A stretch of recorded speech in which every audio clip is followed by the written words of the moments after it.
Hello, everybody. Matt the Rug here. Really, probably the highlight of my channel since I rebooted it, named it Matt the Rug, and took all the old stuff down, was the run up to the masterpiece of a game, NASCAR Ignition. So I probably have like one or two people who are subscribed to me that don't remember me at all, that are interested in the new NASCAR 25 game, and I just finally listened to the 1 hour long developer interview on Inside Gaming or Insider Gaming or whatever it's called. Sorry. Um, and I'm driving to work, and it's about a 45-minute drive. So I thought, well, let's ramble for a little bit about what I think. So NASCAR 25, the game, we're gonna get all four series: ARCA, trucks, obviously Xfinity and Cup. Although, is it going to be called? Well, I guess for this year it's still Xfinity. So that'll be interesting because I think that's changing next year, right? So obviously the game will not be out for 12 months. So if they do a update for next season in February, well, they said it could be longer than 12 months. He kind of teased that they might at some point delay, and maybe like NASCAR 26 would come out.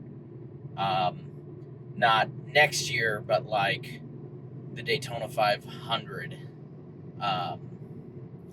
And that would actually be in the year 27, wouldn't it? So it'd be interesting. We'll kind of see what happens. But he said that, that's something that it's a constant debate that they're going back and forth on release windows. But we do know we're getting it this year, October 14th, which is the day after my birthday.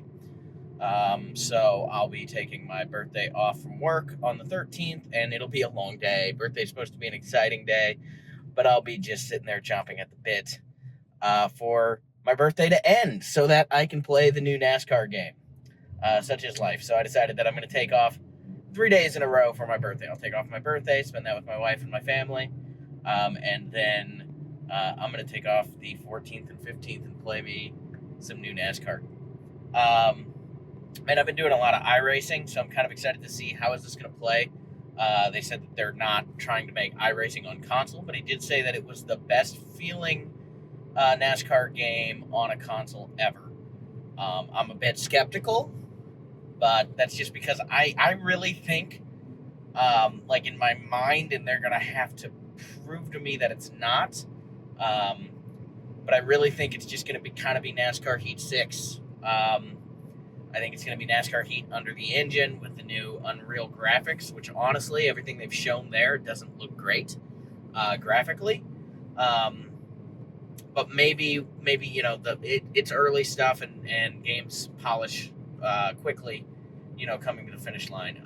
We did get that teaser where they announced the release date, and it was William Byron coming around, I think, Bristol, with the shaky cam and I did think that looked better, but it was such a little shot and it's one car that it's kind of hard to tell. So when we get our trailer, which I'll be doing a breakdown on, I'll probably ramp up some videos here as we get closer. But what was I saying? Yeah, I thought it looked better, but we'll see when the trailer comes out. Hopefully the graphics look a little better. I thought the sky looked kind of funky in all those screenshots they show. It sounds like the actual race day presentation is all going to be from the driver's point of view. So he said, like, no TV package introduction. So it'll be interesting to see how they do that and make it feel important, right? So are you still going to have stuff coming over the PA, the national anthem? Obviously, you'll be able to hear that from your view, but hear the drivers start your engines and all of that kind of stuff. Is that going to be a part of it, or since it's like the broadcast package, is it almost going to be like a quieter, more focused lead up until that engine cranks and it gets loud and you go out there and go race 4 wide like they do on the restarts of these things, on the starts of these races at some of the tracks? It'll be interesting. This is kind of a new era of NASCAR too, right? So Ignition kind of had this opportunity but blew it, where now they're doing a lot more road courses, right? So it's not the same as before. And actually Ignition had more because it also had the dirt racing, which is not going to be in there, I would imagine. Now, iRacing does have that scan, right? And they're moving over a lot of assets. So maybe we'll get, like, if we're lucky, if the stars align, like an unlock system like NASCAR, Thunder, the plates where you can unlock extra tracks. But I think that's probably asking for too much, especially in year one. They're already making 4 series, and they've got driver ratings individual to the tracks, it sounds like, or at least the type of track. He mentioned like Larson will be running the high line around Miami, whereas some other drivers, probably my guy Bowman, will probably be more around the bottom. Byron probably near the bottom too. I remember when he won at Homestead, I think it might have been his second win ever, and he said, Rudy told me, guys are going to run the high line, but you win this race on the bottom. So we'll kind of see, drivers will be in different spots as they're racing around, which will be really interesting. But overall, I'm just excited, man. It's been a long time since we've had a game. I'm really hoping it's not NASCAR Heat.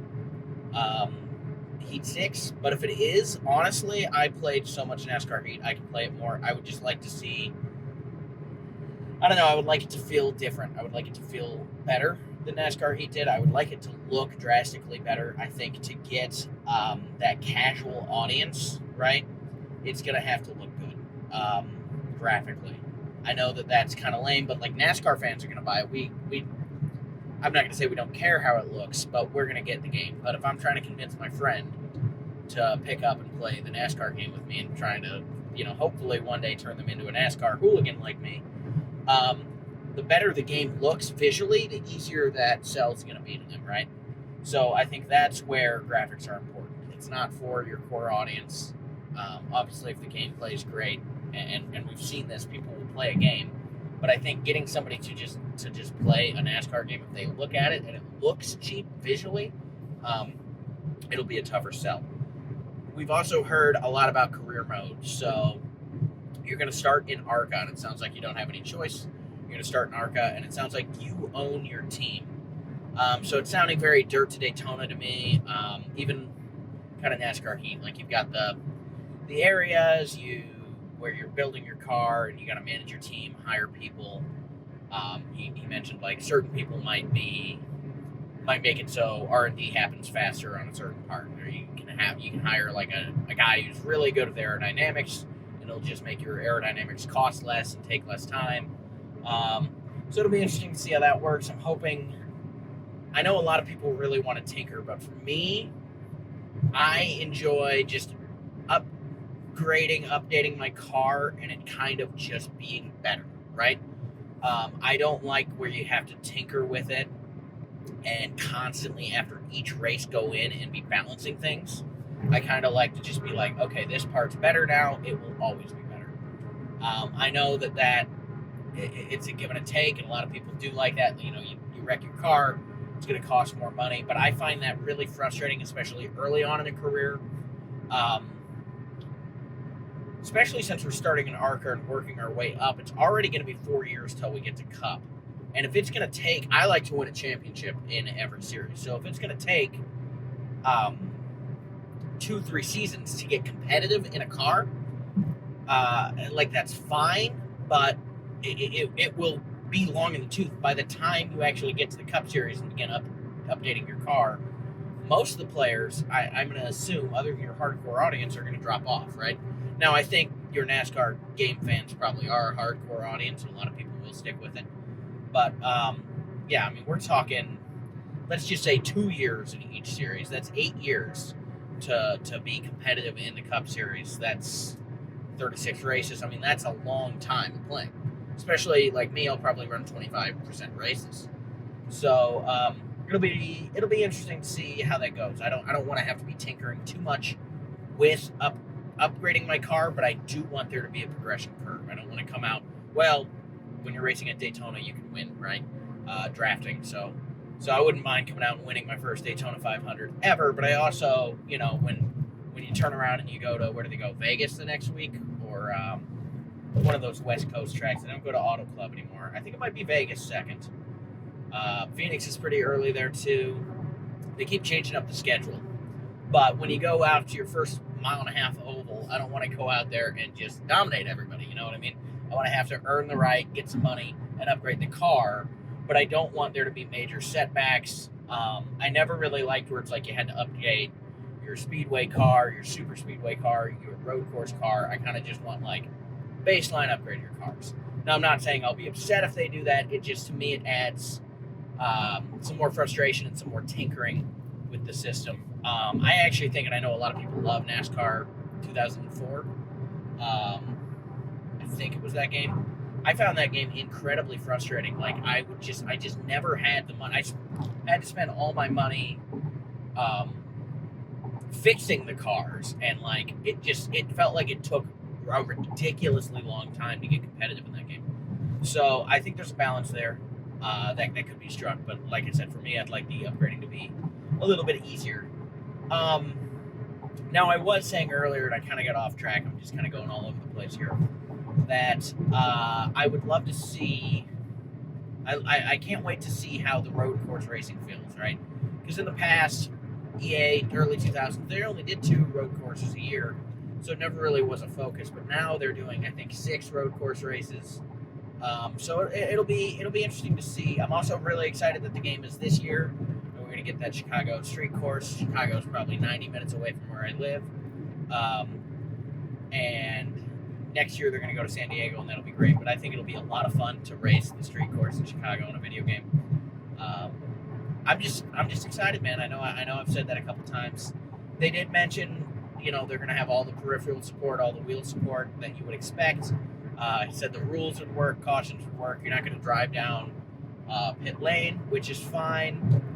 I think he talked about how, the reasons they don't do that is people would abuse it, and then you got to find guardrails and systems for it. But I think just being a toggle could work in the future. It didn't sound like this is very high up on their priority list of getting done.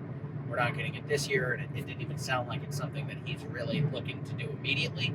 But driving around under caution, driving in through the pit road, I think that is something you can turn on. First of all, if I want to block a guy out or do something in the pits that's illegal in my single-player career mode because I'm pissed off at the AI, that's not affecting anybody else. And then online, if you make it so it's not really your main matchmaking mode, but you can toggle it on for leagues and stuff, and then leagues kind of self-police themselves, right? So just things to think about. Another thing they said wasn't coming is like a streamer package for putting on broadcasts, so it'll be hard to stream a race online. Doesn't sound like we're really going to have that ability this year, but he said it's something that is on the whiteboard for future years. So it sounds like it's going to be a project they're going to build on and keep going with. Got a big backup on the highway here. It looks like a tow truck is getting towed. That's unique. So yeah, just let me know what you guys think, what you'd like to see. They did kind of tease a little bit more with career mode. It sounds like we're going to get those like podcasts that you get in some games. I know Madden's done it recently. 2K kind of started it, but it's not like an actual video podcast there. It's in engine. It sounds like we're going to get like the video podcasts. Cutting to Dale Jr. doing his Dirty Mo Media podcast, and he'll talk about you during your career. He also talked about like pivot points, like important decisions that you'll have to make that'll affect your career. And hopefully the replayability will be, you'll have a different experience if you play it again. So, I think it's all going to be cool, but I'd love to hear what you guys are hoping for, what you guys want to see in NASCAR 25. Here we go, just a few months away. August is about to begin here. So then we've got 2.5 months. And we're going to have a NASCAR game to play. So, I'm looking forward to it. It sounds like the trailer's coming out in August, so you might not see me again until then. I will try to be active in the comment section. And hopefully this time, I don't get really, really angry with the dev team. I felt like I was a little, harsh with Ignition, but at that point I was just burned out. It was a different time in my life. COVID was going on. It was a stressful time, I think, for everybody. And I just wanted a good game, and I felt like I took it personally, how bad that game was and everything that happened. So I'm hoping to just relax, and what we get is what we get, and what we're going to build from here. So thank you for listening to me ramble. If you've made it this far, you're probably a NASCAR fan. Go Alex Bowman. Bubba just got the win, right? So that kind of hurts me point-wise. I do got to say, Bubba I got a little bit of respect for him. I was watching the alt cast. I was at work, and that was just the one that I had access to. First time listening to it, and I know now it's over, but it was pretty good. Larry Mack does a good job. I always like when Larry Mack's in the booth. But it was not the initial interview right afterwards, but he came on, and he was just really emotional, and you could tell how much it meant to him. So, I've never been a huge Bubba fan, but he did earn some points with me. All right, well, talk to you guys later.